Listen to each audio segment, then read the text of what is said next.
100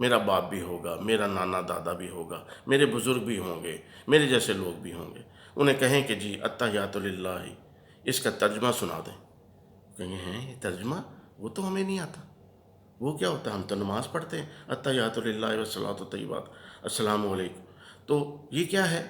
بھئی آپ نے اللہ کو کچھ کہا؟ کیا کہا؟ جی یہ تو پتہ نہیں ہے۔ اور یہ التحیات جو آپ نے پڑھی، اللہ نے آپ کو کیا کہا؟ جی یہ بھی پتہ نہیں ہے، بس نماز یہی ہے، یہی سکھائی مجھے میرے ماں باپ نے، میرے اساتذہ نے، میرے بزرگوں نے، تو میں تو یہی پڑھتا ہوں پچھلے 40 سال سے۔ اللہ اکبر! تو یہ ہے وہ نماز جس کے لیے حضرت علامہ اقبال فرماتے ہیں، تیرا امام بے حضور، تیری نماز بے سرور، ایسی نماز سے گزر، ایسے امام سے گزر۔ اور جب نماز کے دوران ہم اپنی دنیاوی معاملات کو سوچتے ہیں، خیال آ جانا بری بات نہیں ہے، اور نہ یہ کوئی انہونی بات ہے، آ جاتے ہیں خیالات، لیکن ہماری تو ڈیلی کی روٹین بن چکی ہے، ہر نماز میں ایسا ہوتا ہے۔ بلکہ پوری پوری نماز جب ہم سلام پھیرتے ہیں تو ہم سوچتے ہیں کہ یہ کیا ہم نے پڑھا، یہ تو پوری پلان ہم نے بنا لیا کہ اب ہم نے کیا کرنا ہے اس وقت۔ تیرا دل تو ہے صنم آشنا، تجھے کیا ملے گا نماز میں؟ تو ہم سب جانتے ہیں کہ اللہ تعالیٰ کے ہاں معیار کوانٹٹی نہیں ہے، کوالٹی ہے۔ نمازوں میں زیادتی کر دینا، 5 نمازیں فرض ہیں وہ تو ہم نے پڑھنی ہیں، اس کے علاوہ نفل پڑھنا، عبادات کرنا، اور بہت سارے آپ کو طریقے علماء کرام بھی بتاتے ہیں کہ یہ نفل حاجت پڑھ لیں، حاجت کے نفل پڑھ لیں، یہ شکرانے کے نفل پڑھ لیں، یہ ایسے کر لیں، اور اتنی دفعہ یہ کریں، اتنی دفعہ یہ کریں۔ بھئی اگر کوالٹی نہیں ہے 2 رکعت نماز نفل میں، تو پھر 100 نفل کا کیا فائدہ؟ پھر 10 نفل کا کیا فائدہ؟ کوئی فائدہ ہے؟ جب ہم سمجھ ہی نہیں رہے ہیں، پہلی لائن سے لے کے سبحانک اللہم و بحمدک و بحمدک، یہاں سے لے کے وہ تبارک اسموں کا، یہاں سے لے کے پتہ ہی نہیں ہے کیا کہہ رہے ہیں کہ اللہ پاک ہے، اللہ کا نام بڑا مبارک ہے۔ جب ان ترجمہ ہی ذہن میں نہیں ہے تو پھر اس کی قبولیت کیا ہوگی؟ ہم اللہ کو کیا کہہ رہے ہیں؟ We don't know. اللہ ہم سے کیا کہہ رہا ہے؟ جی وہ تو پتہ نہیں۔ نماز یہی ہے جو میرے ماں باپ نے سکھائی، بزرگوں نے سکھائی، اساتذہ نے سکھائی۔ تو وہاں سے لے کے، پہلی آیت سے لے کے اور آخر تک، التحیات کی آخری آیت تک، ہمیں نہیں پتہ ہم نے اللہ کو کیا کہا۔ اللہ ماشاء اللہ جو لوگ عالم ہیں، مسلمان ہیں، پڑھے لکھے لوگ ہیں، جنہیں ایک ایک لفظ کا پتہ ہے کہ میں اس وقت اللہ کو کیا کہہ رہا ہوں، سجدے کی حالت میں کیا کہہ رہا ہوں، قیام کی حالت میں کیا کہہ رہا ہوں، رکوع کی حالت میں کیا کہہ رہا ہوں، اور اللہ مجھ سے کیا کہہ رہے ہیں۔ یہ جو میں آیت پڑھ رہا ہوں، یہ جو میں سورہ پڑھ رہا ہوں، اور یہ جو میں تلاوت کر رہا ہوں یا دل میں پڑھ رہا ہوں، تو اس کا مطلب کیا ہے؟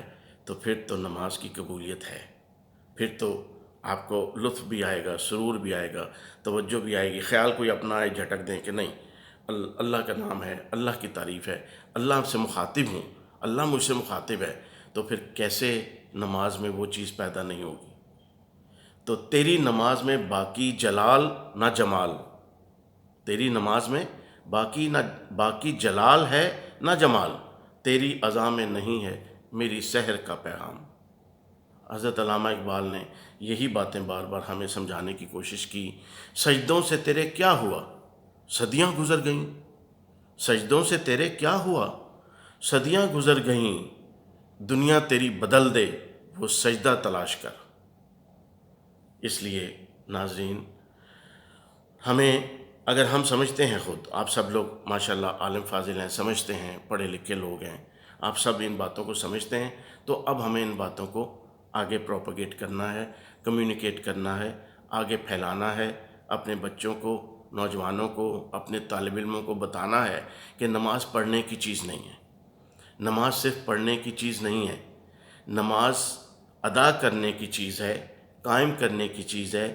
نماز پڑھنے کے ساتھ ساتھ اس کو سمجھنا بھی ضروری ہے، اور جو سمجھ میں آ رہی ہے، پھر نماز سلام پھیرنے کے بعد اٹھ کر دنیا کے کام کاج میں لگنے سے پہلے ان چیزوں پہ عمل کرنا بھی ضروری ہے، اور دنیاوی فرائض ادا کرتے ہوئے وہ نماز میں جو سورہ ہم نے پڑھی تھی، جس کا ترجمہ ذہن میں تھا، اور جو نماز کی ساری آیات کا ہمارے ذہن میں مفہوم تھا اس کو مد نظر رکھ کے اگلی نماز تک کام کرنا ہے، اگلی نماز تک ان کو مد نظر رکھ کے کام کرنا ہے، تو اگلی نماز کا وقت آ جائے گا، پھر ہم وہ دہرائیں گے عہد کو، اور پھر اللہ ہمیں وہ ہدایات دے گا کہ ایسے کرنا ہے، ایسے کرنا ہے، یہ صحیح ہے، یہ غلط ہے، اور پھر ہم اگلی نماز تک انہی ہدایات کو ذہن میں رکھتے ہوئے، یہ ہے نماز پنجگانہ۔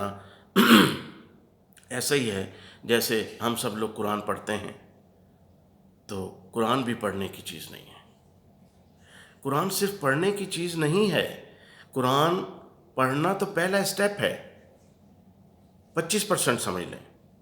قرآن پڑھنا، اس کو سمجھنا، اس پہ عمل کرنا، یہ ہے قرآن پاک کی جو شفاعت ہے، قرآن پاک کی برکت ہے، اور قرآن پاک سے جو ہمیں مل سکتا ہے وہ یہ ہے پڑھنا، سمجھنا اور عمل کرنا۔ تو 2 اسٹیپ تو ہمارے آخری والے نہیں ہیں، تو پہلے اسٹیپ کا کیا فائدہ؟ قرآن پاک پورا پڑھ لیا اور اللہ نے کیا کہا سمجھ نہیں آئی، پتہ نہیں چلا، کیونکہ میری زبان تو عربی نہیں ہے، یہ تو عربی لوگوں کے لیے انہیں ترجمے کی ضرورت نہیں ہے، وہ عربی پڑھتے ہیں اور ان کے ذہن میں مفہوم آتا چلا جاتا ہے۔ عام لوگوں کے لیے تو نہیں ہے جن کی عربی زبان نہیں ہے، ان کو تو اپنی زبان میں ترجمہ کرنا ہے، سمجھنا ہے اور پھر اس پہ عمل کرنا ہے، تو پھر قرآن پاک سے ہمیں کوئی فیض حاصل ہو سکتا ہے، ورنہ تو بہت مشکل ہو جائے گا۔ اور یہ ساری عبادات، بات اصل میں سجدوں کی نہیں ہوتی، علامہ اقبال اسی چیز کو بیان کرتے ہیں، بات سجدوں کی نہیں، خلوص نیت کی ہوتی ہے، اقبال سمجھنے کی ہوتی ہے۔ اکثر لوگ خالی ہاتھ لوٹ آتے ہیں ہر نماز کے بعد، وَمَا عَلَيْنَا إِلَّا الْبَلَاغُ۔